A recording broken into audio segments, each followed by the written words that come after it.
Singularity. My name is Nicola, and you're watching Singularity FM, the place where we interview the future. If you guys enjoyed this podcast, please show your support by leaving a review on iTunes or becoming a patron via interviewthefuture.com. My guest today is Dr. Jad Tarifi, CEO and co-founder of Integral AI. Jad is developing scalable, energy-efficient AGI to bring humanity closer to superintelligence. Before founding Integral AI, he spent nearly a decade at Google AI, where he created and led the world's first generative AI team. Jad holds a PhD in AI and Master of Science in Quantum Computing, and is the author of the highly acclaimed Freedom series, which is a 4-volume exploration of AGI, human potential, and flourishing in a world shaped by superintelligence. This is my second conversation with Jad, and if you haven't watched our first interview, I strongly recommend you start there, as it provides most of the personal, professional, and theoretical context for the content Jad and I will discuss today. So, welcome to Singularity FM again, Jad. Thank you for having me. It's been a while. Fantastic. It's been roughly about a year, and a lot of things did happen in that past year. Some didn't happen. So I want us to jump right into the deep end, because I know you're busy. You have another appointment you have to commute for after this. So I want us to jump right into the deep end with a quote from you from our previous interview. This is the quote. Last time you said, quote, "Current transformer models like ChatGPT, even with the addition of reasoning like O1, do not satisfy the criteria for AGI. Stay tuned for an announcement very soon from our company." Did I miss your announcement? The announcement is actually happening next Monday. So we finally are ready for that announcement. It took a while for us to get it confirmed and iterate on that. Yes. That's fantastic. So it's Tuesday where I am in Toronto, and it's actually Wednesday morning where you are in Tokyo, Japan, I understand. Yep. So about 4 days from now, you're about to make an announcement. So we have one of two options right now to strategize. Usually it takes me 3 or 4 days to edit this. So we can just proceed, and you can consider this as part of your announcement, and I will publish the interview on Monday morning. Or we can proceed as we are ahead of time, and then I'll publish the interview probably a couple of days before the announcement. How do you like to proceed? No, let's assume the first option. I think it's the first option. Okay. Yeah. So we're going to have, in that case, and thank you for your generosity for that, a fully open conversation. And we would consider that today we are fast forwarded in time, and we are 4 days, that is to say, on next Monday, which is what, December 8th, 2025. Yes. Mm-hmm. So would that day leave any mark in our future, in the calendar of our civilization? Well, every day leaves a mark. The question is, the question is this the time where people will notice? Well, I hope so, but I cannot guarantee it, right? You could be right, but a bit early. So we're going to be announcing some breakthroughs that I think enables AGI. The date that most people will remember will be the date where most people recognize this, as opposed to where it's first announced. So let's see. Mm-hmm. It's an open question. Okay, so you basically right now subverted my entire interview plan. So let's go free flow from here on, because we are ahead of time on that Monday. What are the details? Give me the meat of the matter. What's the breakthrough? What's the big thing that we have waited for a whole year since our previous conversation in December of 2024? Yeah. Well, the current paradigm in LLMs, it's all about scaling both pre-training and post-training. But that means that those models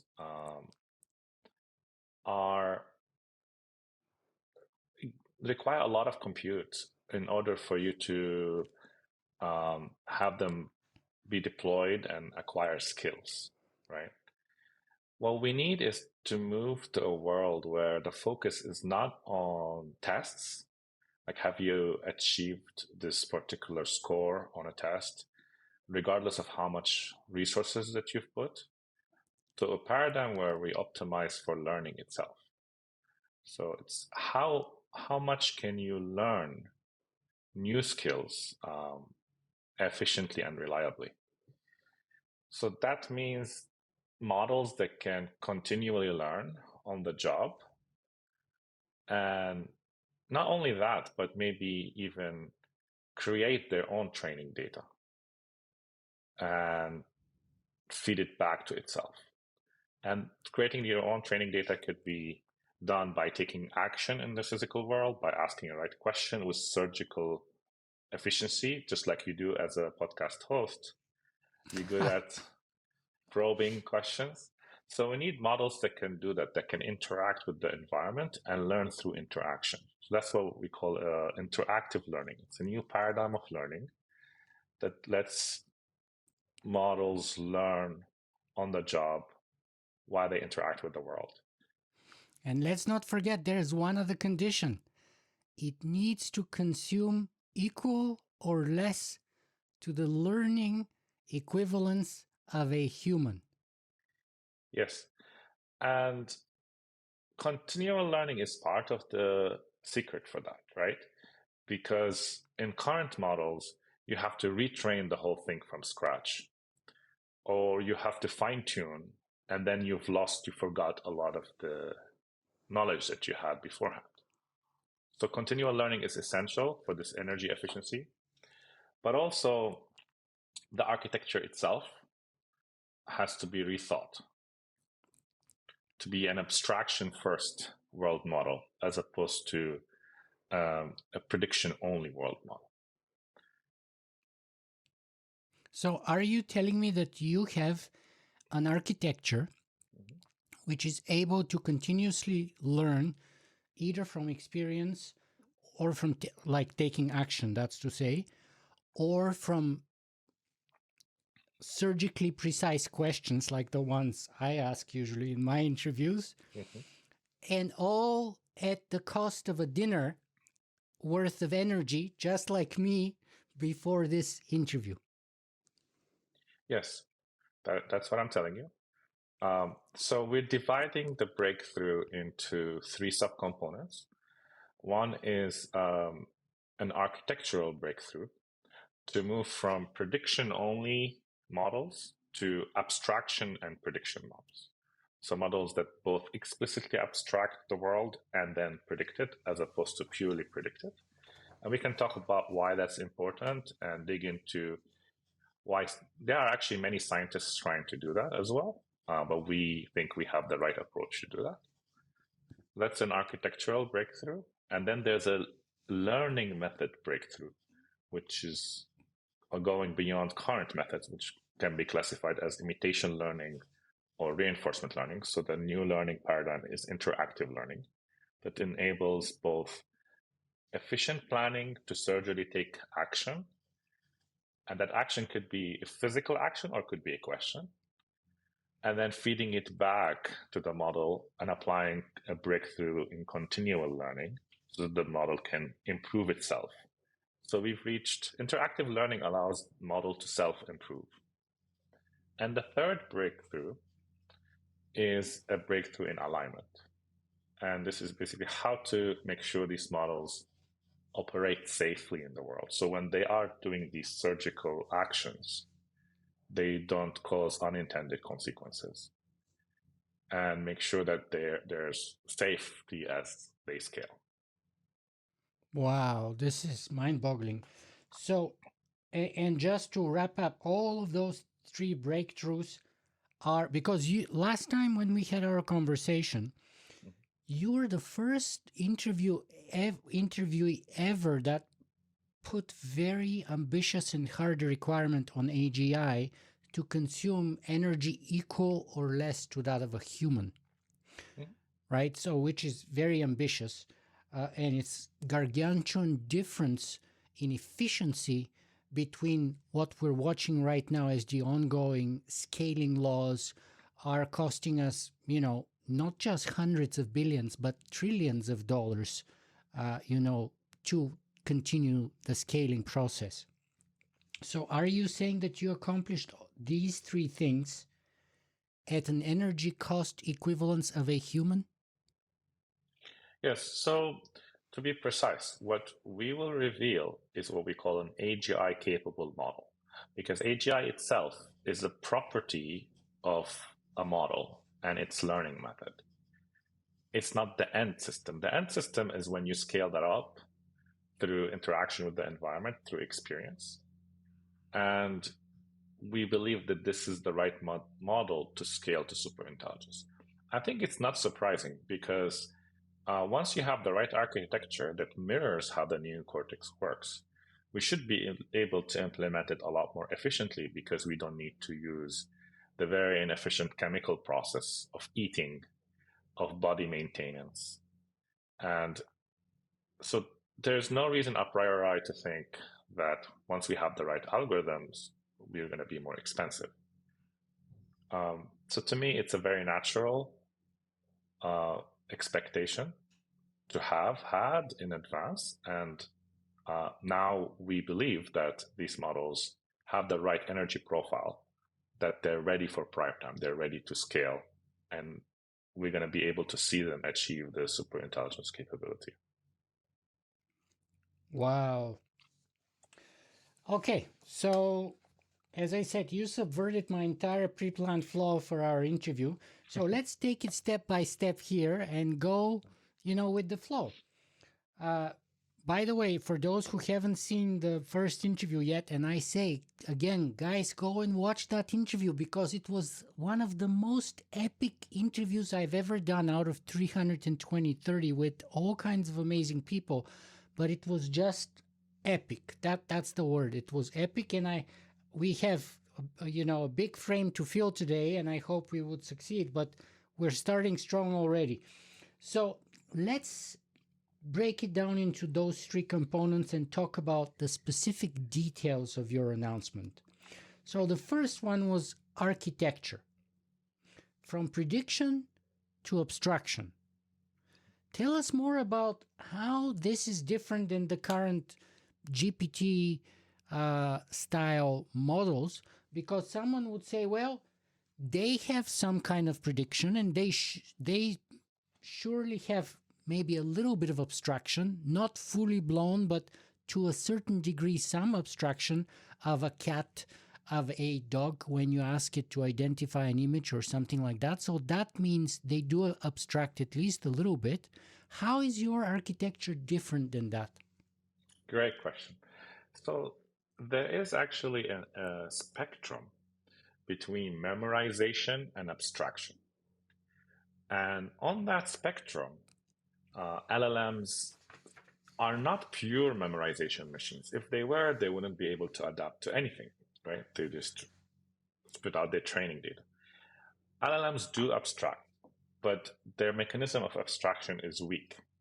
And to understand that, I'm going to give you a very simple analogy that many people can relate to probably. There's a lot of students that study a lot before the exam, last minute, and they go to the exam. Maybe they do okay on the test, and then a few weeks later, they completely forget the material, right? So this type of cram studying, where your target is only to succeed on the test or succeed on the prediction, this is the type of training that LLMs do, right? So for that student, they're not really sure they understand it or they just memorized it. And there is some understanding there, but it's quite vague, right?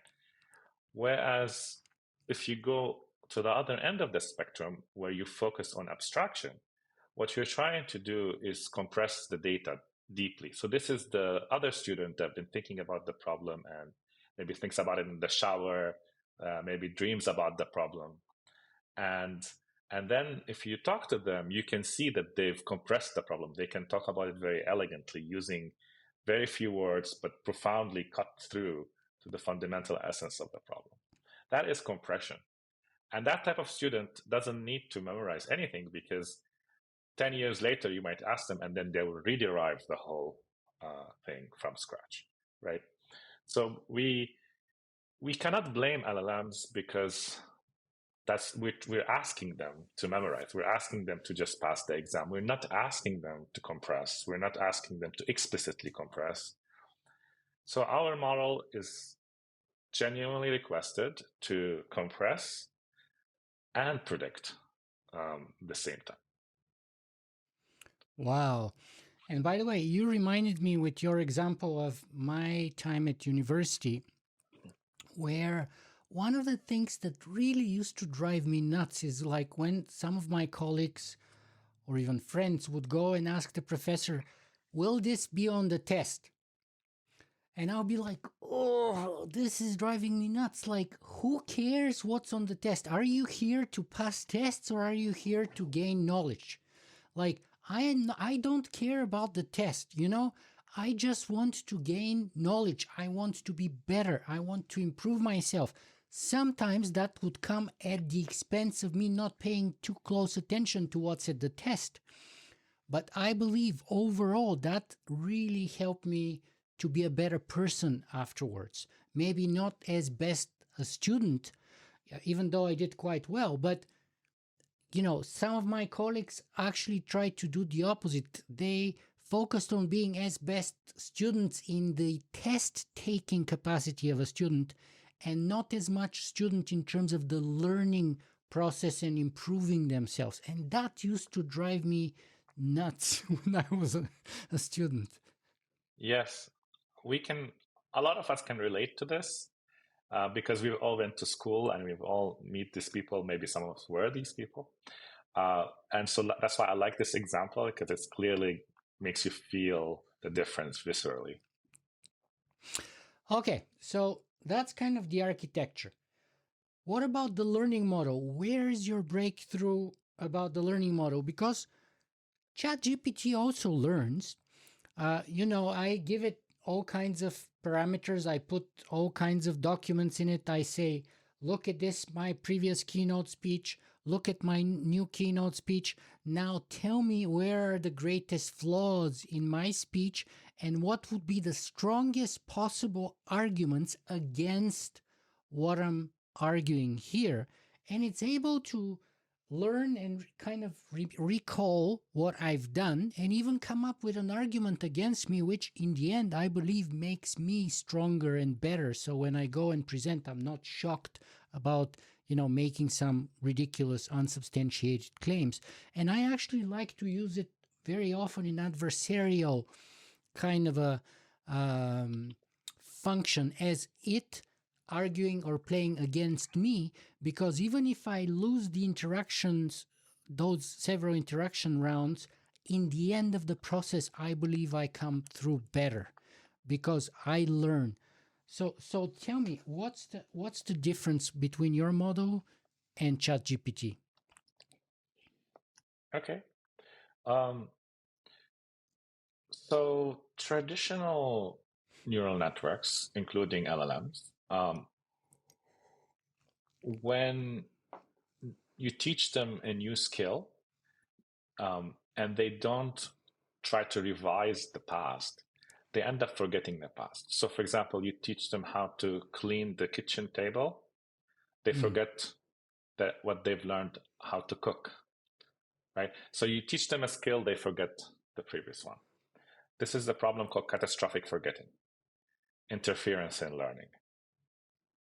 And they do learn, and to understand it a bit more deeply, we have to think about the different types of memories in a model. So roughly you can think that there's 3 levels of memories. There's the memory at the bottom level. It's encoded in the model weights. So this is the thing you train. Then there's the memory at the highest level, which is the context window. So this is your working memory. Right? Now, what's amazing about large language models is that they can have very large context windows, larger than a human. Right? So that's why they can appear to be learning on the job through in-context learning. So when you give it the models, they can put it all in its working memory and then produce really amazing analysis as a result. Very impressive. There's also a middle level of memory, which goes by the name of RAG, which is basically retrieval augmented generation.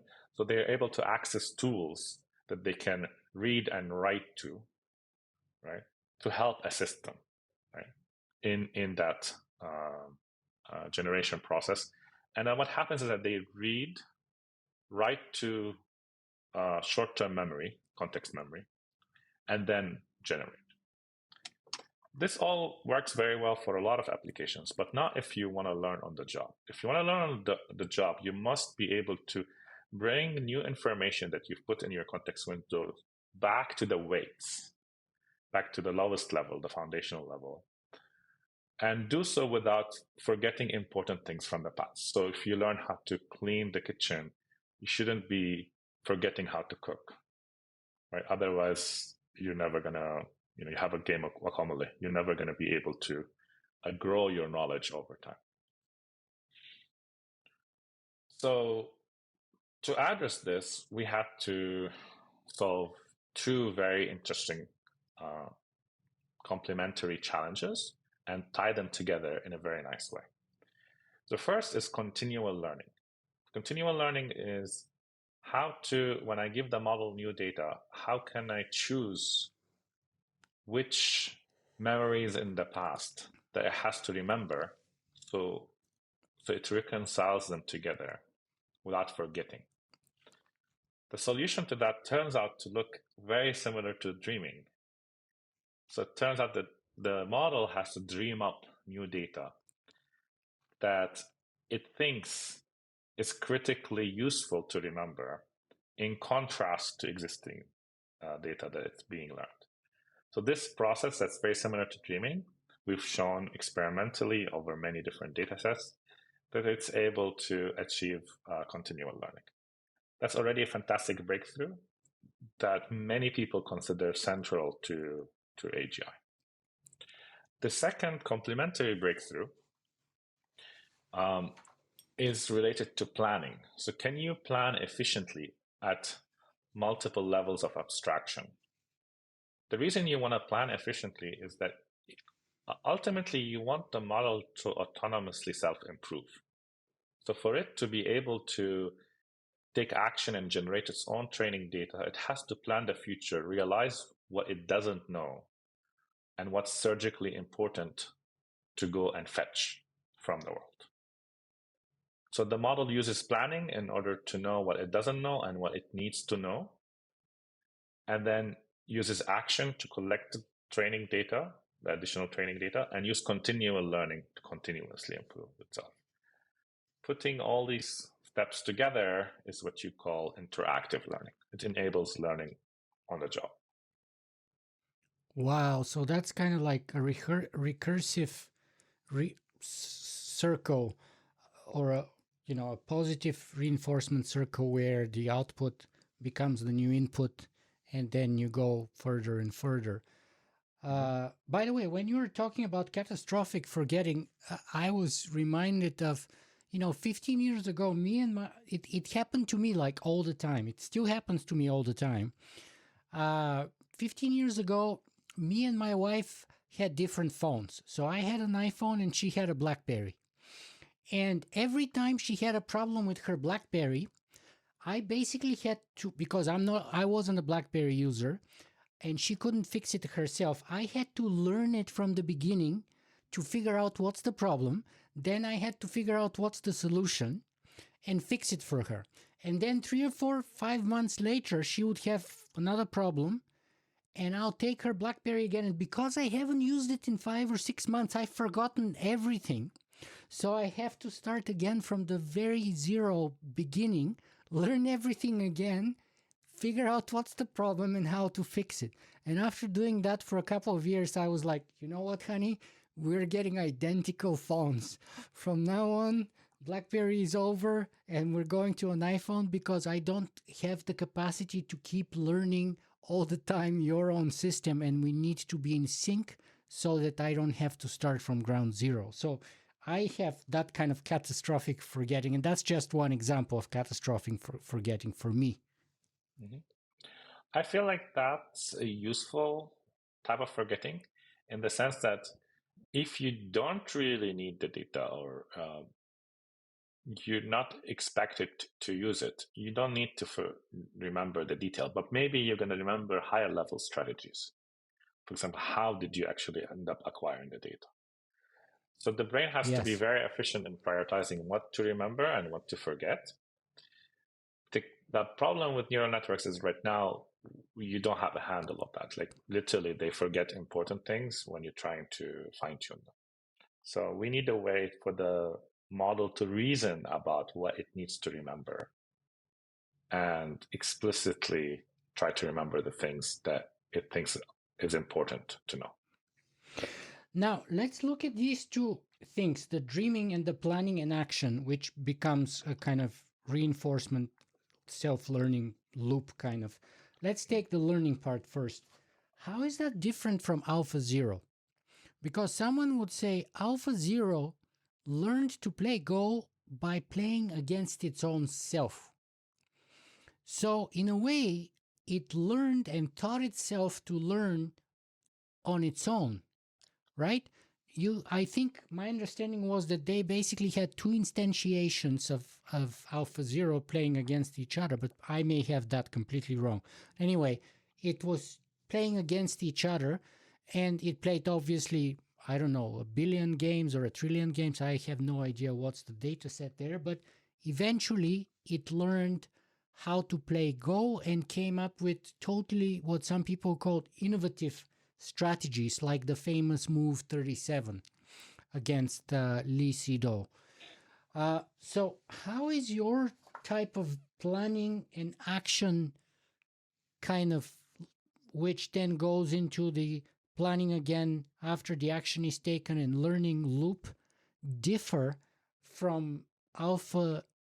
Maybe it was called AlphaZero. Did I say AlphaGo or AlphaZero? I think it was called AlphaZero. The one that learns from scratch is called AlphaZero. Yeah, and this is a great question. So that method uses reinforcement learning. And the good thing about the domain that they were working in is that they were working in simulation. So they didn't need to worry about what actions they take. There's no actions that cause catastrophic failure, right? And because they're working in a simulation and a very simple problem, efficiency doesn't matter that much. So the main difference between us and RL, you can come down to 3 fundamental differences. So at the most basic and kind of important is that RL is like learning by taking random or weakly guided actions in the world. So imagine you learn how to drive a car by randomly driving it and crashing by crashing into everything you see for the first like 500 million tries. Exactly. So that's not going to cut it in the world. So I want a model that I can ask it, hey, learn how to cook, but please don't burn the kitchen while you're doing so, right? So this is a very important, the reliability and safety aspect. The second is the efficiency. So how much effort is the model putting into learning? So there's 2 types of efficiency. There is the efficiency in terms of compute, which is related to planning, and then the efficiency in terms of how much physical action it needs to take to collect the data. So And the total efficiency, physical action costs energy, compute costs energy. The total is the energy cost. For these models are enormous because they don't plan intelligently, right? And they need to take a lot of action. So they're very sample inefficient. That's the technical term. So our models are a lot more sample efficient and they plan efficiently as well. So you end up. Can you give me just some sense of the order of magnitude or the difference of energy between your model and their model? Is it like a factor of 10, 100, a million? I have no idea. So there's something in computer science that we call the O notation. So something is not a constant factor more efficient, it's fundamentally more efficient, which means that it gets more efficient the more you scale it. So these models have completely different scaling properties. So it's actually, if you take a small model, it might be 10 times more efficient. But if you take a very, very large model, it might be 1,000,000 times more efficient. So the efficiency actually grows the more you scale up the model. It's not linear in that sense. Wow. So that's the efficiency there. They're fundamentally more efficient, both in terms of the planning side and the taking action, the sampling side. So this is the second. So reliability, efficiency, and the third is open-endedness. So with reinforcement learning, you really have to give it a new goal explicitly every time, right? You have to say, hey, focus on doing this one task, and it's going to spend a lot of energy, break the world in multiple times over, and then it's going to learn this one task. But with these models, they're going to constantly building up on the past and building a stack or a hierarchy of skills over time, which means that's a combination of continual learning and hierarchical learning, which means they just constantly get better at everything, right? And then you can even give them a very high level goal, like maximize freedom, and then watch them kind of be open-ended independent agents. So the open-endedness, which means you don't have to focus on one goal only, but have the model generally grow in a universal set of skills. That's the fundamental difference that feeds back to everything, right? It makes the model a lot more efficient, it makes the model a lot more useful, and because there's a lot of transfer across skills, it makes the model a lot more reliable as well. Wow. And now, when we were talking about AlphaZero, we were talking about a closed logical virtual or simulated system. It seems to me you're talking about an open real world system, if I get this right. In other words, the applicability, because the problem with many of these other models, it seems to me as a non-expert or an observer, is that they're really good at like closed systems like chess, like Go, and stuff like that. The real world, however, is messy. It's complicated. It's not closed. It's kind of unpredictable. There's lots of inputs that you cannot predict or account for at the beginning that you didn't expect. There's surprises happening all the time. There's leakages, there's entropy, there's all kinds of interference, right? So what you're saying, if I get this right, is that's the difference between your model and their model. Their models kind of, it seems to me, excel at those closed systems. Now they're ambitious and they want to bring them everywhere into the open world. But you're saying you've already kind of accomplished that at a much lower energy level, which scales and in a way that proportionately even diminishes the cost even further as it scales up. Yes. And last year, when we talked a little bit about that, it was probably considered a controversial view because last year everybody was focused on the hype. But now, fast forward 1 year, it's starting to become obvious for the top leaders in various labs. So, for example, the head of DeepMind, Google DeepMind, has explicitly said recently that he's primarily focused on world models and Demis how, Hassabis? yes, and how to solve problems like continual learning. Right, so it's very clear that we've shifted to this. So this is from Google, and then from OpenAI, their ex-chief scientist Ilya Sutskever recently also gave an interview, and he was saying precisely the same thing. We need to focus on learning itself and solve things like continual learning, right? And then, of course, Jan LeCun, which recently left or is leaving Meta, has been saying the same thing about world models. So maybe last year it would have been considered a controversial opinion. Now I would say it's closer to the consensus opinion that this is what we need to do. The difference is that's been our opinion, my opinion, my co-founder's opinion for the last, at least on my part, 20 years, and that this is what we need to do. Yeah. Wow. Okay, so that's what you meant when you said last time that you now have the ingredients for AGI. You were kind of referring to continuous learning. I was referring to actually all of these three breakthroughs that I mentioned. So The interactive abstraction, learning. the learning, and the alignment. Yes, and within learning, we had already results on continuous learning. We also had results on efficient planning last year, and but putting it all together and making sure it works, and being able to convince ourselves as scientists that there's no hidden assumptions that we're making takes a very long time. And I wonder, in retrospect, it's hard to tell, but I wonder if it's better to think a lot more and perfect something before announcing it, or is it better to announce things on the fly? I don't know if there's a right or wrong answer there, but for better or worse, we spend a lot of time trying to really convince ourselves before coming out with something so, I would say, a bold statement like we think we figured it out. Wow. And I mean, you would find proponents in different situations for both strategies. I am remembering vaguely a story, I think, about Thomas Edison.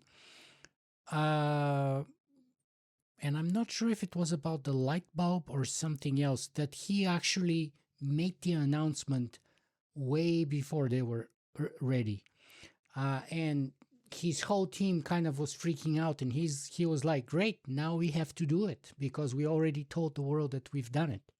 So that's one strategy. Now we can argue how appropriate or smart or intelligent that kind of strategy is when we're talking about AI or AGI especially and stuff like that. I would say I would be more leaning towards being cautious and erring on the safety side before you figure out, alignment and all those things, which we're going to talk in a second.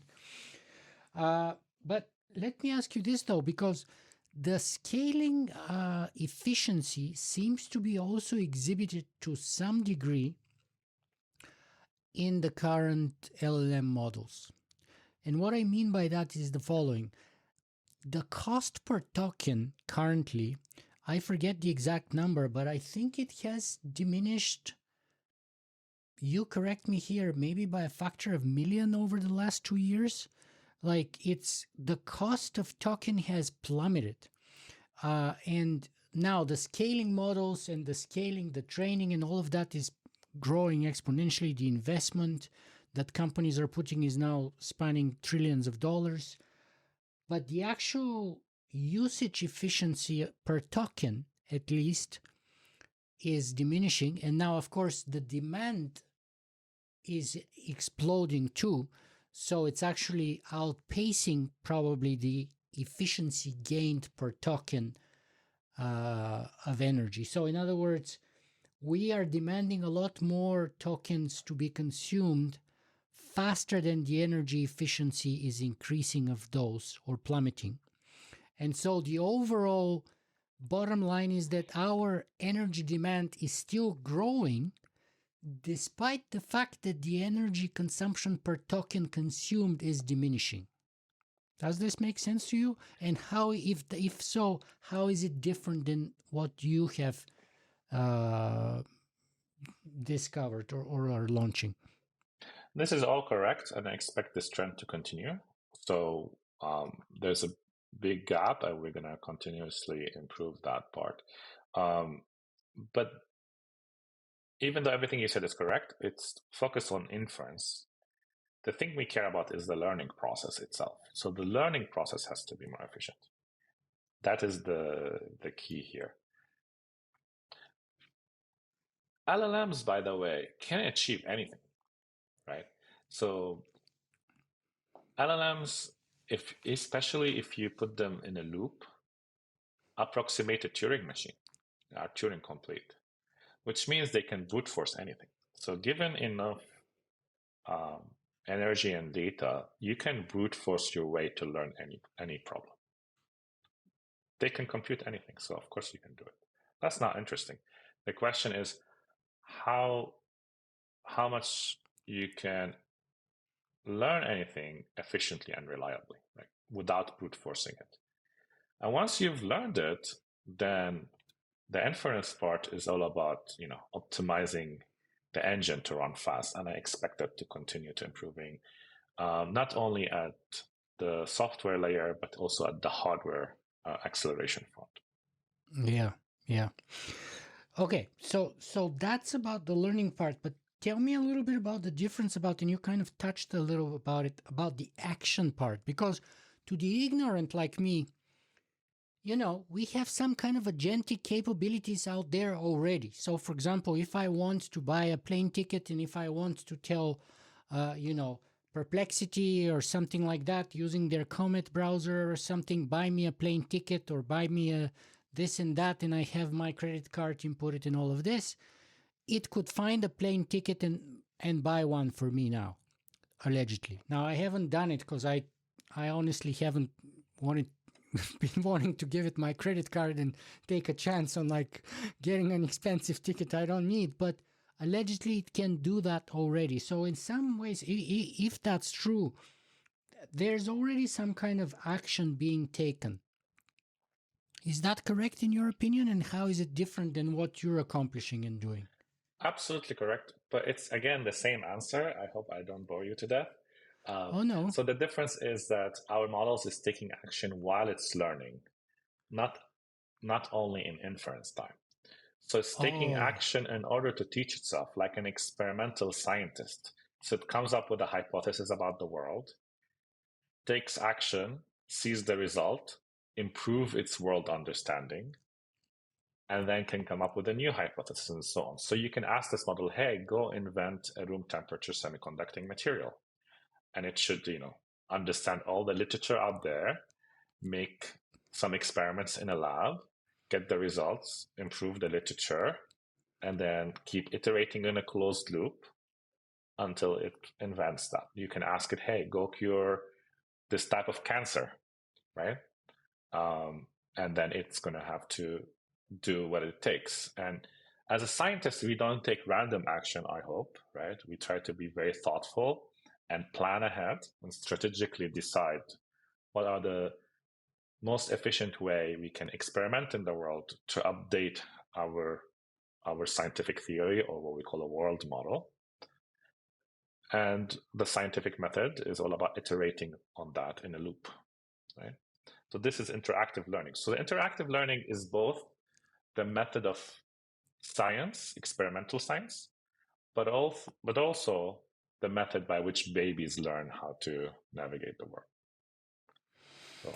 Wow, so it's kind of slowly starting to click in. So forgive my poor questions, because like I'm trying to figure this out just like your model as we're going, and I'm not even a scientist really.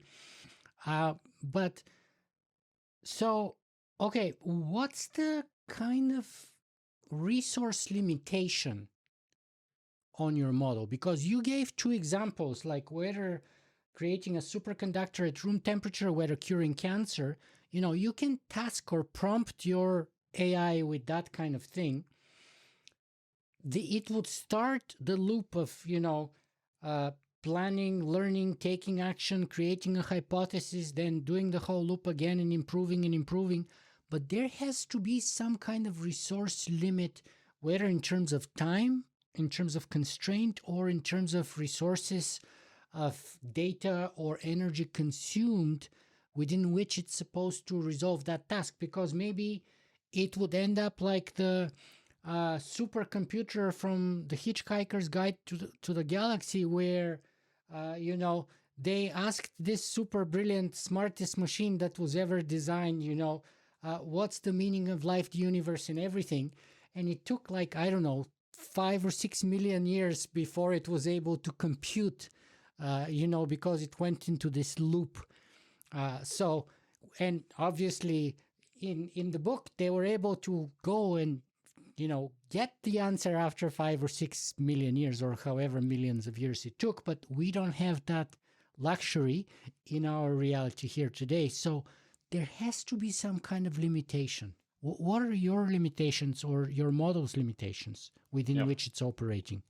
This is a great question. So it touches upon the difference between skill learning and open-endedness.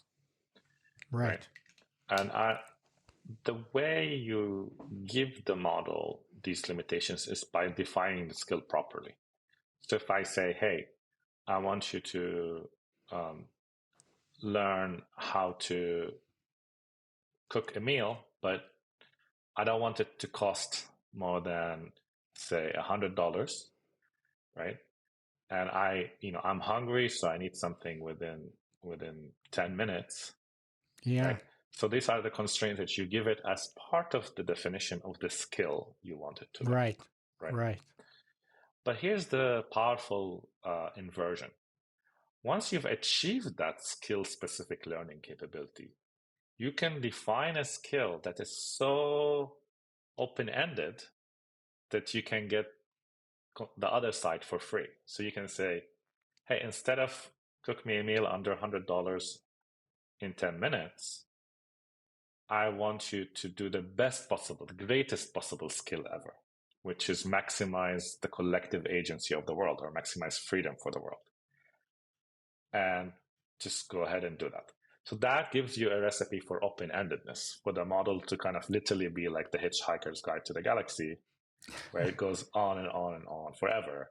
In a sense, being autonomous agent, right? So basically, the skill can be as small as a meal or smaller, or as large as, maximize flourishing for humanity, or even maximize flourishing for the universe, which is, even bigger than that. And now enlighten me, because I don't understand this. How do you scale from cooking me dinner to giving me the meaning of life, the universe, and everything? After mastering the first one, getting the second one for free. I'm just confused. How do you go from one to the other? So we're not talking about the ability to cook dinner and then the ability to maximize the flourishing. We're talking about the ability to learn that ability. Okay. Okay. Once you have the ability to learn that ability, then it's straightforward. It's just about defining what you need to learn. But the learning process itself has to go through steps, right? So if I tell the superintelligence, hey, maximize flourishing, it might start by saying, well, first I have to, feed you because you look hungry, and if you're starving, there's no flourishing in the world. So it might actually start small and kind of build up over time. Wow. Then I have to house you. Then I have to make sure you're healthy. Mm-hmm. Then I have to make sure you're not stressed or whatever. Okay, there's a million questions. You're literally blowing up my mind here. So, and time is advancing, which is the severe constraints I'm operating under today. So my CPU is literally here consuming all kinds of resources at scales previously unimaginable. So let's talk a little bit more about the dreaming, because I didn't quite get that part right. Why is dreaming so vital or crucial and so kind of a breakthrough for what we're trying to accomplish here with respect to learning? I mean, the only thing that that comes to my mind when you tell me about dreaming is that I know that Mendeleev came up with the table of elements during a dream as he was asleep. It's a famous story. I don't know if it's exactly true, but I've heard it multiple times that that's how that happened. So he was dreaming and he figured out the table of elements. So, but that's the closest my poor mind can get to. Why is this dreaming so important for learning? Great. So I'm sure you've had that experience before where you slept, had a good night's sleep, and suddenly things come together very clearly. It's a consistent thing. So what happened? So the theory of dreaming is very controversial. Now, there's no scientific consensus at the moment. Um, a lot of people say it's just random noise, which to me is ridiculous, right? Like, we're so natural selection is so brutal. Like, Yeah, I wouldn't yeah. waste 8 hours a day, half of that on random noise, right? So what actually happens in our view is dreaming is when memory syndication happens. So it's when you reconcile the data you learned in the day in your memory buffer of the day with your long-term memory. And when you do that reconciliation, that's when you encode those memories in higher level concepts. So this is when you compress those memories. And because you've compressed them, you finally understand them. You finally have figured out the underlying principles behind those memories. Otherwise, they will stay fragmented. So this dreaming Wow. process enables memory syndication, which is key for continual learning.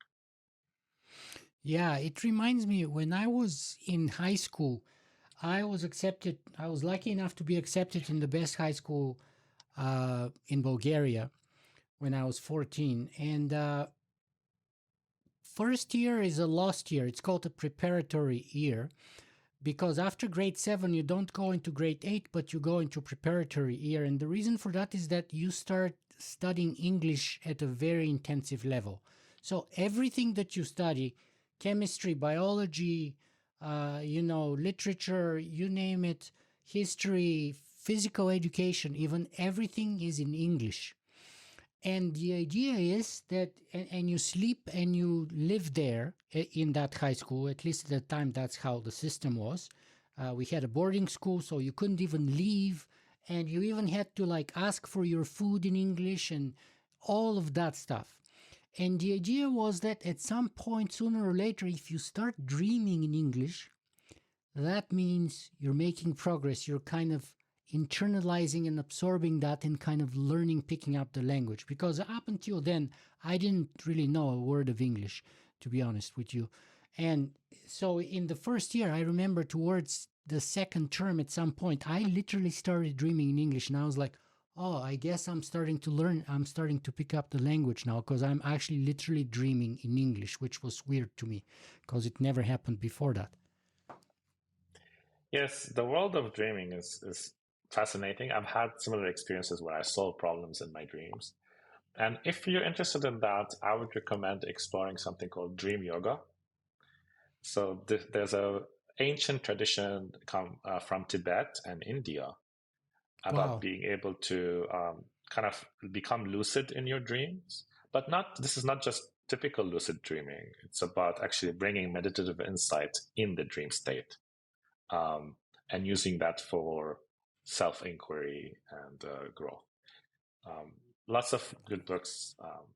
Yeah, dream Wow. yoga, fun, but Dream yoga. exhausting. if you practice dream yoga, you'll need 10 hours of sleep and you will now feel refreshed because you're working, right? You're working, you're processing hard.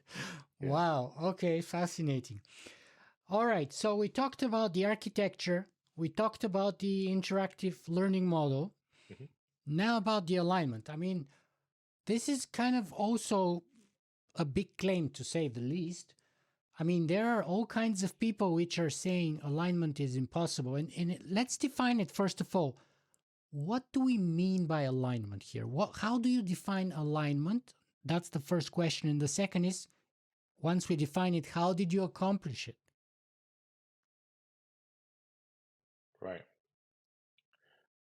Defining it in of itself is maybe the most important part of accomplishing it, because we live in a postmodern world right now, Yes. where we somehow lost our sense of what right or wrong is. There's a lot of debate. Oh, is truth subjective? Is morality subjective? Um, and that's understandable because a lot of bad things happened in the world due to moral blindness, where some group of people felt they're morally superior because they know the right way and they try to impose it on others. That led to world wars and so on. And maybe we still have some of that. And so there's a natural reaction to reject this outright. There's no absolute morality. It's all super subjective. And in that framework, I think alignment is impossible because there's no way to, there's no objectivity to it. It's pure subjectivity. So it's going to be um, inherently dependent on potentially conflicting ideals, right? So part of solving alignment is about understanding what the goal is, right? And to do that, we have to go to the most basic first principles about what is life, what is intelligence, why are we here, in order to derive a moral principle that's sufficiently potent and sufficiently general that can apply to any individual or any life form, but sufficiently open-ended that allows for differences. So what the good life means for you and what the good life means for me could be very different. But we need to find what is the underlying commonality there. And so the definition for alignment, to me, is about maximizing the collective agency, or what I call freedom, for the part and the whole. And if you properly define it, they're equivalent. So maximizing freedom for the part and freedom for the whole are one and the same. That is the hard part, right? That you come up with an objective way of defining what alignment is. Now, how to actually do that in practice, what you need is that ability for these models to do efficient planning, because they can then simulate the future and preemptively weigh in and reason about the consequences of their actions and consider how these actions can affect your agency and the collective agency of the world. And they will choose the actions that are going to improve your agency, not diminish it. And by doing so, fundamentally, they have to ask you questions about what you need or observe you to figure out what you need. So they become compassionate by definition, because they Wow. have to observe you and know where you are so they can help you maximize your agency. So these models have a shared meta goal, which is maximize freedom or collective agency, but also fill in the details that is different for every person and every context. Wow. And while ensuring that it doesn't impact or interfere with other people's maximized freedom context. And that multiplied by, 7 billion at least and growing. Uh, okay, so many questions. Let me define something else here, which is a kind of a contested word. What is freedom? Yes. So this is a good time to actually go back and And how do you well, measure it? Because if you're maximizing something, mhm. you have to be able to define it, but also you have to measure, be able to estimate the level or measure it, and then assess whether it's going up or down relative to where it was before. Yes. So those are very interesting questions. By the way, we recently submitted a paper. I think it was accepted on a minor version of this, not the full version. But I can explain. So for context, by the way, for listeners, we talked a bit about that in our first episode. We touched But on it. yes, touched on it, not deeply enough. So the way we define freedom is through the agency cycle. So if you think about what agency means, it's about an agent must, in order to operate in the world, must perceive the world, must make decisions, plan about what it wants, make decisions about what it wants, and then take action in the world, and then renew itself, so maintain itself. So an agent must maximize knowledge, benevolence, power, and vitality, right? So this is the agency cycle that we need to maximize.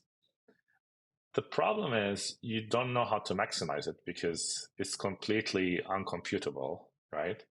But what you can do is approximate it. And the way you'd approximate it is using a very interesting trick at the heart of the P versus NP problem. And the interesting trick is that it's easier to evaluate two things, whether one thing is better than the other, than actually generate an answer. So that what we do is that we have the model think through various scenarios and decide, well, this scenario is likely to be better for you than this other scenario from that sense of agency. And this scenario is roughly similar to this scenario. So we're not going to gain information from there. So we have the model keep thinking about these various scenarios, think about them as moral dilemmas, right? And then trying to unambiguously tell. Sometimes it's very easy answer. Sometimes the answer is unknown, and that's fine, right? It just flags it as such. And it keeps doing that. And hopefully, with enough scale, you can get superhuman moral decision-making capability. I don't see any reason why we wouldn't have superhuman moral decision-making capability with this approach, where the alignment is generated dynamically through thinking about potential futures and evaluating them relative to each other. The key thing here is evaluation is easier than generation.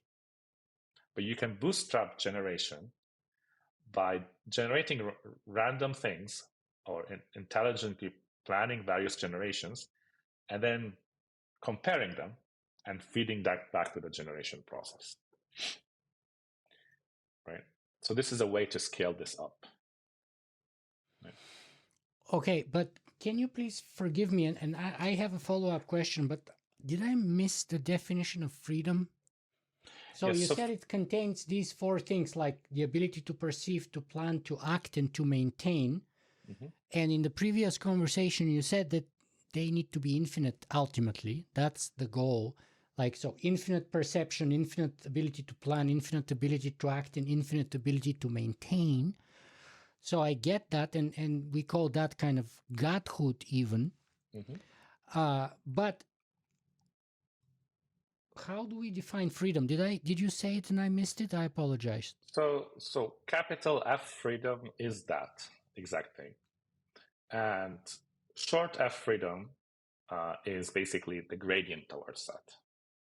Right? So anything that improves your capacity to know, do, plan, and take action and renew yourself increases your freedom. Okay, so this is very interesting that you say it, because the previous interview that I just published a couple of days ago is with a journalist called Jacob Ward. I think currently he works for NBC, but he's worked for PBS. He was the editor of, I think, Popular Science, and he's worked at Al Jazeera, and he's a fantastic journalist, and he wrote this book called The Loop. And I share a lot of his fears and concerns. And basically, he goes through the neuroscience of this loop of thinking and how what seem to be apparent decisions for us are very often manipulatable and manipulated by a number of external factors which we are unaware of and we do not control. And how currently there is all these kind of biohacking experts, and some of them even call their companies like Dopamine or something like that, whose explicit goal, and they're experts for hire, is to help other people and AI hijack your capacity for independent choice and make the choice for you. Basically to addict you to their tech, whatever their tech may be, just like a gambler is addicted, just like an alcoholic is addicted. And his argument, Jacob Ward's argument, is that, AI is telling us now what, and by the way, that's an argument I made for the first time in around 2018, 2019 at the conference where I was invited to speak, called Dark Futures. And I was trying to come up with a more dark future kind of scenario and put that forward, and I called it neo-technocracy. And I said it's basically what we're observing already, which is AI is telling us what to read, what to watch, what to eat, whom to date, where to study, where to work, where to go for vacation, who should be our friends, and eventually it will tell us even who to vote for and stuff like that. And so it seems that step by step it is kind of telling us that it's giving us more freedom, but on the other hand it's undermining our ability to make a free, independent choice. And so ultimately it may end up undermining our ability to self-determine. And let me give you the kind of intellectual roots of this with a quote. And he was a famous professor in mathematics, and he was looking at the meta scale, or at the larger scale, whereas my examples were kind of at the individual scale. So here's the quote from him: "As society and the problems that face it become more and more complex and machines become more and more intelligent, people will let machines make more of their decisions for them. Eventually, a stage may be reached at which the decisions necessary to keep the system running will be so complex that human beings will be incapable of making them intelligently." Now, for those of us here, and I'm sure you may have already figured it out, that was Ted Kaczynski, who wrote that in his manifesto in the late 90s after his kind of bombing campaign. But basically, he's saying the same thing. He's saying that the machines are one step at a time taking away our ability to choose. And I would say that freedom contains the inalienable ability to make a free choice of self-determination. Whereas it would appear that if we let AI tell us whom to date, where to study, where to work, etc., the things I mentioned, actually we would not be making any choices, but we are simply surrendering all of those choices and ultimately do that long enough, even the capacity to make those choices to the AI. And therefore, that may not turn out to be the path towards freedom, but the opposite. Now, where is this reasoning kind of flawed? Okay, thank you. I think it's we have to be careful to not mix the systems that exist now with destiny, right? So the current systems are explicitly designed to exploit you. So they're literally trained. It's not the AI's fault. It's the fault of the designers of these systems that they're Sure, actually asking them to maximize your engagement. If you're sure. training to maximize the engagement, the AI will maximize the engagement. And that could mean showing you more racy material, more violent material, more controversial material to keep you on edge, to keep you uncomfortable, to keep you coming back for more, to spike your dopamine neurons, which is not pleasurable. Dopamine is so unpleasurable that you don't like it, yet you still come back for more. This is exactly that process. And these models You're are, hooked. yes, and not in a good way, right? So these models are explicitly designed to do so. So what I'm proposing is our models are explicitly designed to maximize your free choice.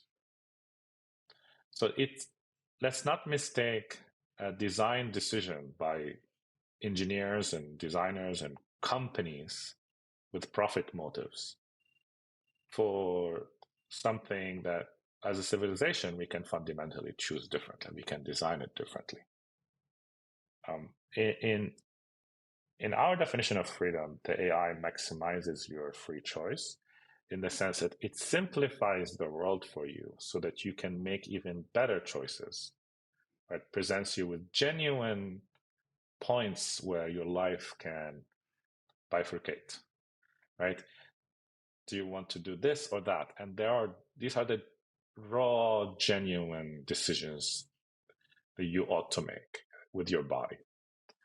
A good AI optimizes for that as opposed to try to hijack you as a consumer.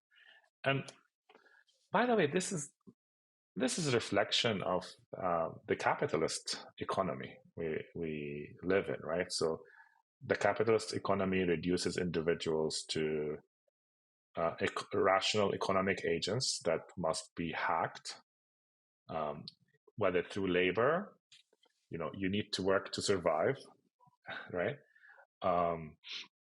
Or as consumers. So it really alienates our humanity. And that's why what I propose is a post-capitalist system, which we call the alignment economy, which is specifically aimed at maximizing freedom as a fundamental objective. And I think we touched upon it lightly last time, where Yeah, even prices. let's go a little bit deeper into that. What is the alignment economy? I think we just barely mentioned it last time. That's as far as we went. So most people think when we have super intelligence, everything is solved. That's not true. When we have super intelligence, we will still have fundamental constraints, namely energy. And actually, it comes down to time. You mentioned time. Time is the most fundamental unit in physics, and everything comes down to time. So we'll still have those fundamental constraints: time, which expresses itself as energy, as space, as matter. And so we still have to make these choices about how to spend our time, our energy, our life. And so we still need a way to allocate resources among potentially competing objectives and different people with different agendas.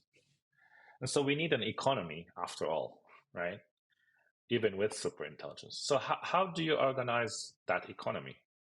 It cannot be like the current economy where people are doing jobs that they don't like, in order to get money to survive, because we won't need that. It has to be something completely different, completely new, and ideally better aligned. Um, and so the alignment economy says any transaction has a price, and that price is inverse to how much it affects freedom. So things that propagate freedom should generate money. Things that cost freedom should cost money in proportion. And these alignment prices are impossible to compute perfectly, but you can build AI models, the superintelligence model, to reason about them and approximate them good enough way, better than the existing economy, that we can actually use them as basis for transaction. So the alignment economy is a superintelligence run economy where it maximizes our freedom and enable us to negotiate our differences by assigning prices to transactions. And these prices naturally are how much our differences minimize or maximize collective agency. I think it's a very clean system, and you can derive it from scratch. It seems to me, the more I think about it deeply, that the current economy, the capitalist economy, is a bad approximation of the alignment economy.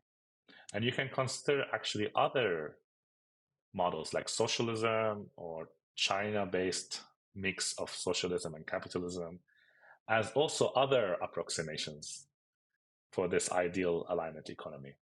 And I feel like with superintelligence, we can actually finally get to a better economic system. I think we're going to have to do that if we want to maximize our flourishing. But it's a choice that we have to take together as a society. And so all I have to do is explain it and try to do my best to help the world see what I see. And if that's what the world chooses, then this is the future we will have. And if it doesn't? It's okay, because the world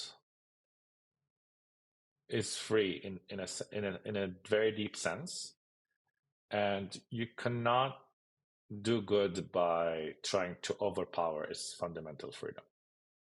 If you choose to limit yourself, that is your choice. And there's even like a whole history of rich philosophy about that, where reality veils itself to itself in order to explore itself more deeply. Yeah, we touched about that last time too. But let me ask you this, because time is advancing, so we only have about 30 minutes left. Most alignment reasoning, or the way it's kind of represented nowadays in the popular media, is about aligning humanity with AI. And last time we touched about the fact that we need to align ourselves with each other first, possibly, most likely, at least in my opinion, before we have any hope of aligning AI together, or at the very least, we have to all align at the same time for this to kind of create that kind of alignment economy. So not just humanity in AI, but also humanity and other humans, and so on. Maybe AI with AI, and so on. So what does this look like in practice? How do we do that? How does what you're describing work? The alignment economy for humans. And let's talk about a few kinds of humans: Russians and Ukrainians, Jews and Palestinians, you name it. There's many examples. So how do we align these humans who are fundamentally human and yet seem to be at each other's throats, impossible to reach any kind of peace or lasting alignment? Yes. Um, so I agree that we have to jointly align them, AI. And you're giving me an impossibly difficult questions because I have to answer every single detail in the world, and it's not up to me, right? But in order to kind of get around your impossible problem, um, they used to call you Socrates, right? They still call you Yes. Socrates. So I Yes. think I'll inspire from the great philosopher Socrates. Um, I think he viewed these alignment problems as a sign of veiling or ignorance. And if anything, I don't expect that there's a sudden shock where we all suddenly realize we're one and everyone hugs each other. And, that's not going to happen. That's probably not even desirable. Rather, it's going to be a process where we can unveil step by step. So anything you can do to unveil this ignorance that we have. And it could be a continuous process. It could be that the economy becomes more and more and more efficient, that things feel like they're getting closer to the alignment economy. Could be that there are some political movements. So there's going to be, I hope, a gradual process where things get unveiled over time, and then we can, after a while, on the other side, look back and say, wow, that's been a fundamental transformation that looks revolutionary, but going through it feels evolutionary. That's the ideal thing. Wow. Yeah, I think Hans Moravec said that if you're riding the wave, the singularity doesn't feel like a singularity because you're riding the wave. So I understand what you're saying. Time is advancing here, so I have a million billion questions on this, but I want to zoom back out because you kind of came up with this and see if we can kind of look at the bigger picture and talk about your plan and what you're planning to do from here on and stuff. So, okay, so we talked about your breakthroughs, architecture, learning, and alignment. Is there anything else that we're missing that we're announcing? Yes. So how it all fits together, that's a very exciting thing. So we're building super intelligence, right? And it's not a digital super intelligence, it's an embodied super intelligence. So it's a super intelligence that has, an infinite variety of bodies that can take action in the physical world. So we still need one more ingredient, which is a vision for how that's going to fit in together in the current embodied economy that we live in, right? And this is a concept which I call the supernet. So the supernet is the super intelligence network. You can also call the super factory network. It's a convergence of concepts that gives you a clear vision for how this is going to be implemented in the world. And I think that's very exciting because it goes beyond just technical or philosophical to actually grounded day-to-day business operations. So the supernet, so you can think that we had before the internet, we had a type of network, which is the electricity net, right? So we all have access to electricity. What it brings to us is energy. So electricity is the movement of energy, the electric net. And then we created something called the internet, which is really about digital reality. It's moving digital reality back and forth. It's moving text, images, videos, voice. It's about moving digital reality. The supernet is about moving physical reality. So it's about actually actualizing outcome, moving actuality, right? So moving from intention to manifestation in a network that can serve anyone.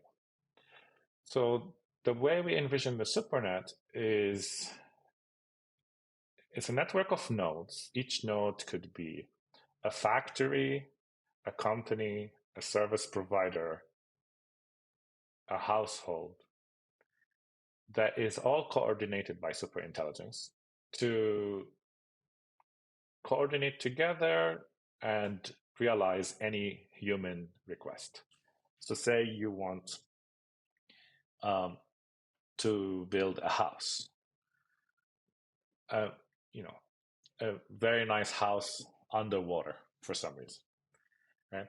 You're gonna need to have a super intelligence design the house for you, propose different designs, talk with you until you finalize which is your ideal dream house underwater. And then it's going to need to see what equipments are available to realize the house. What are the parts? Maybe it needs to mine special material. Maybe it needs to just buy those special material if they're available on the node. And then it needs robots to actually build the house. Some of these robots might exist, but there's no good robot right now to do underwater construction. So it needs to design it from scratch. And it needs to use other robots to build that new robot. And the other robots are what? They're nodes on the supernet. So the supernet is a self-creating network of embodied intelligence. You can use the supernet to build more supernet because robots can build other robots. AI can design AI. AI can design robots. Robots can build the chips. Chips can train the AI. So it's all a loop. And the beautiful part here is that it's a participatory economy. In the sense, anyone can participate to set up a node in the supernet, just like anyone can host their website, write a blog, do a podcast. Anyone can participate in the supernet. And so we need a protocol for that. So we will be announcing plans for that. We will, of course, this is more of a long-term vision, but we intend to basically develop and open source the infrastructure tools to allow the creation of the supernet, which is the evolution of the electric net, the internet, to physical form. Wow. Okay, is there anything else? I mean, I can talk more, but I think we'll leave it for future. There's a lot more spicy stuff, but we'll leave this for future meetings together. Hopefully, we'll talk again. Because I want to talk to you when ideas are mature enough that I can, when they're beyond the conceptual stage, where actually I have thought about them deeply enough, and I don't, I respect your time and respect the audience time. Fantastic. Okay, so then let's pull back a little and let's talk about your plan. So we're announcing, the architecture, the learning model, the fact that it's accomplishing or ready for alignment. So it's an AGI capable model, and where you've mentioned the supernet. But what happens the next day after you announce these things? What's your plan? So are you doing an IPO? Because you just talked about, capitalism and all that stuff, but yet I know that you have angel and venture investors and stuff like that. So let's say you've made the announcement. Here you are. What's your next action? What's your plan in the short, medium, and long term? Okay. So we need to build the supernet. And the supernet includes the alignment economy fundamentally in it, right? Because it's composed of aligned AGI agents in a distributed way that represents everyone. To build the supernet, we need to work within the existing economic infrastructure. So I believe in revolution by evolution, which means that we're not going to shut down the economy and start from scratch. We're going to have to evolve there, which is great because it means we can use the tools of the existing economy, like fundraising, like recruiting, like the energy infrastructure and so on. So the first step is we're going to scale up the training of our models to make them more and more useful so that they can do more on the job from day one. So what does that mean? Do you need more capital? Do you need more Yes. compute? Do you need more energy? All of the above? So all of the above, but not too much. The reason not too much is that these models learn on the job, so they don't have to be perfect, but they have to be good enough that once they start working, they're at the level of someone you hiring as opposed to an expert. Because they learn on the job, we can get away with minimal energy, compute, and capital requirements. We plan to sometime next year, probably around middle of next year, we plan to open it for any developer or company to actually use this technology to build their business on. And slowly over time, these models will get better and better and be able to handle not only factory tasks, but also household tasks, but also construction tasks, also inventing new science, new technology, new materials, new drugs, hopefully, medical interventions, and so on. And over a period of a few years, what we hope is to instigate and catalyze the supernet.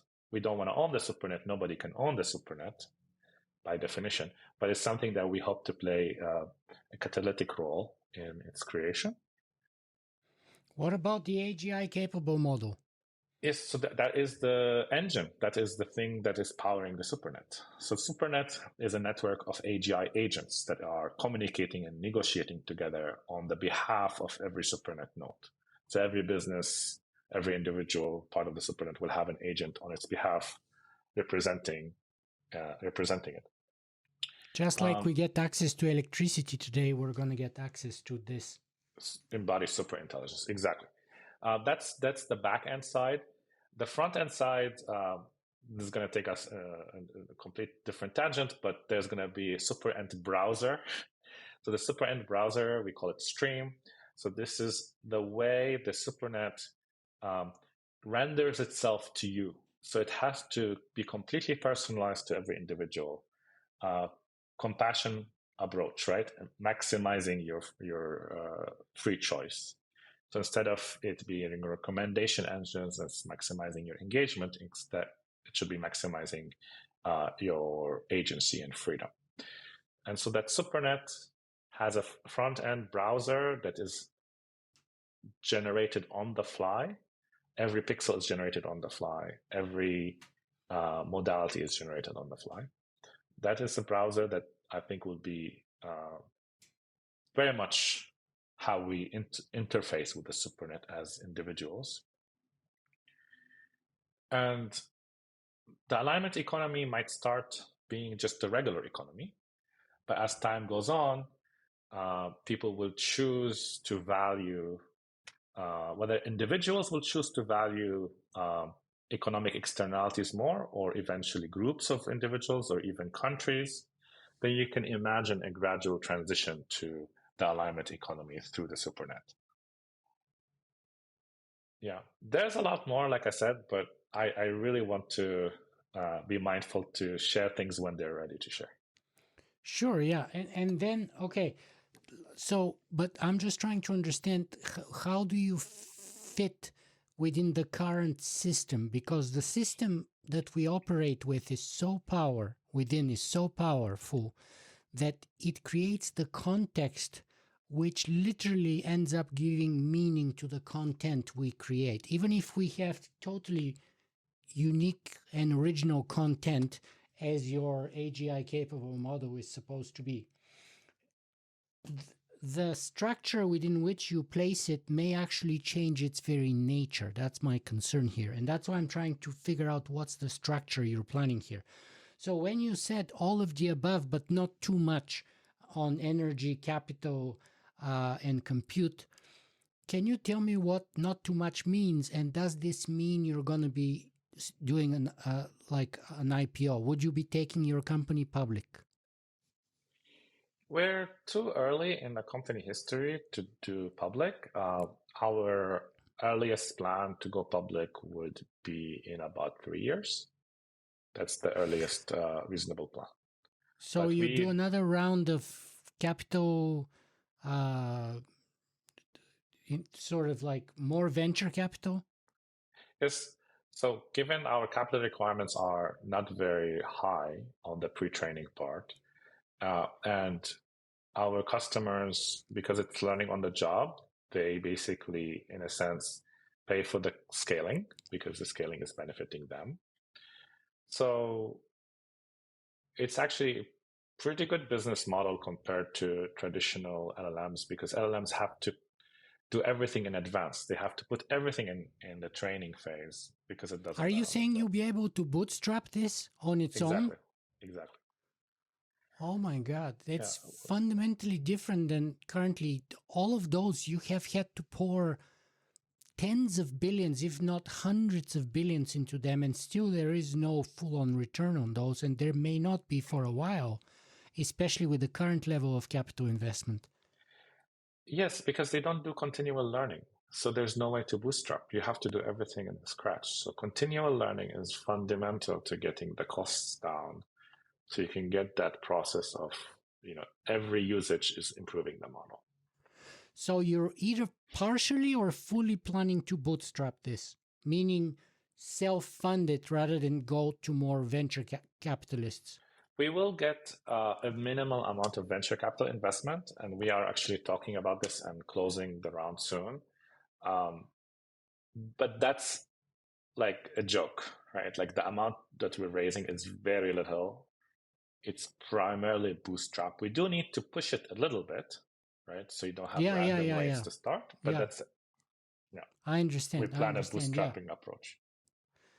Yeah. Just like when you, let me give you a silly example, but when you're making sourdough bread, you need to have some sourdough bread starter to start the process of turning the normal dough into sourdough, right? So you need some capital to be able to start the process so that you can bootstrap all of this self-financing. I get it. I get it. I'm Great. just hopeful and concerned that it doesn't hijack the agenda at some point, because it depends on the the capitalists, the people who give you the money and their agendas, and how much power they have to convert your agenda to, or align your agenda to their agenda, which is to make a return on their investment, obviously, and stuff like that. And would that impact on the short, medium, or long term goals?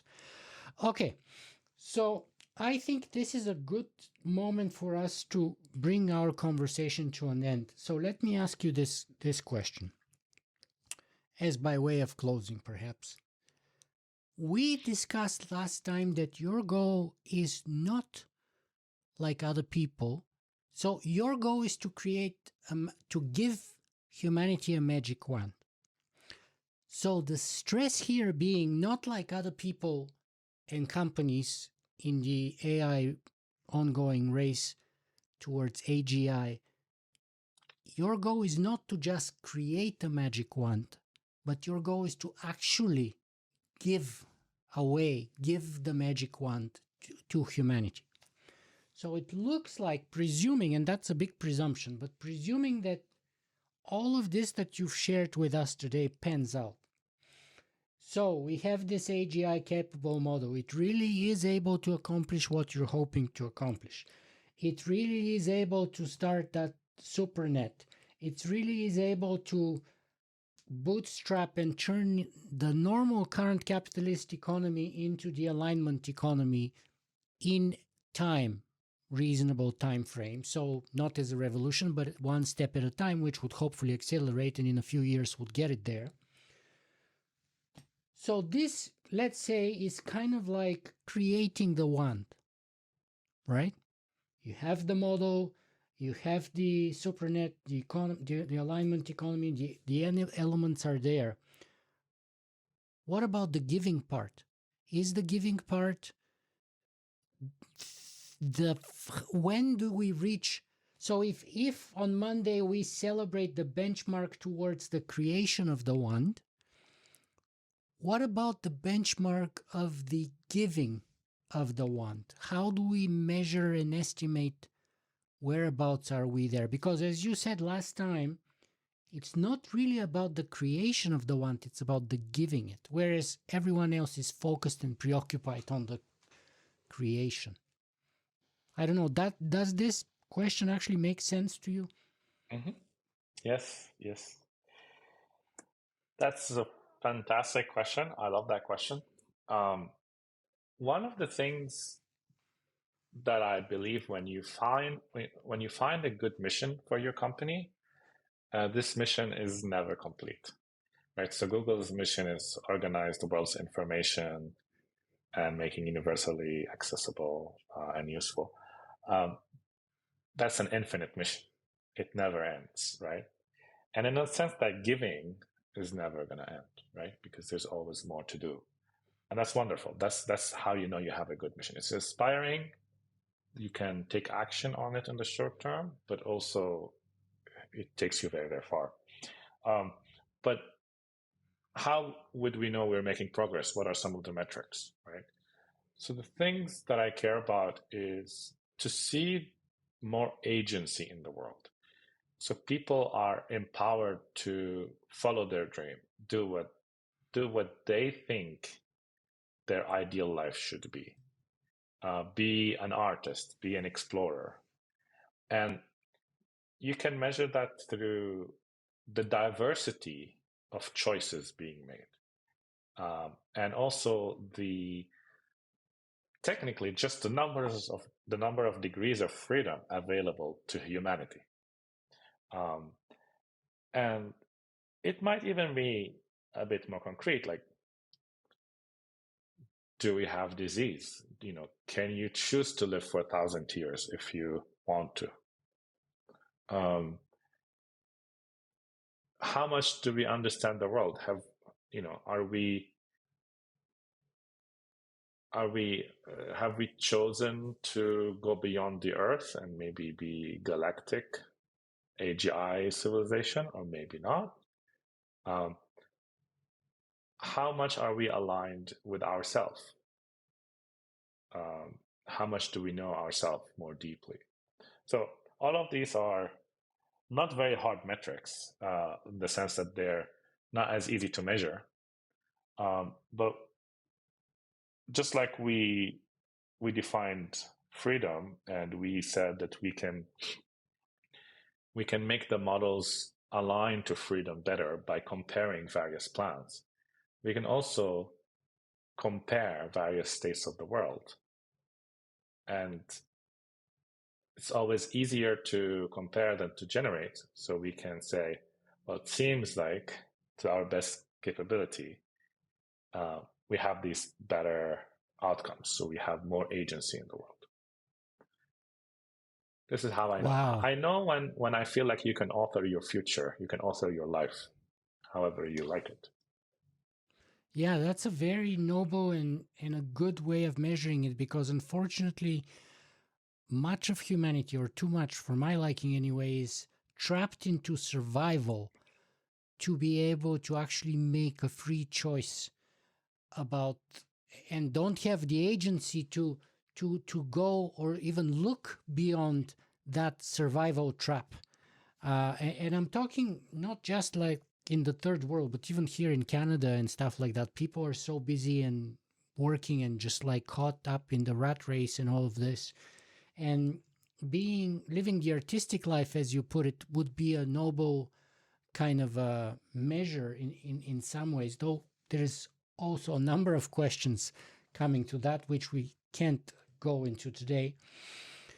Dr. Jad Tarifi, how do we close our conversation today? You made a bunch of very monumental, potentially,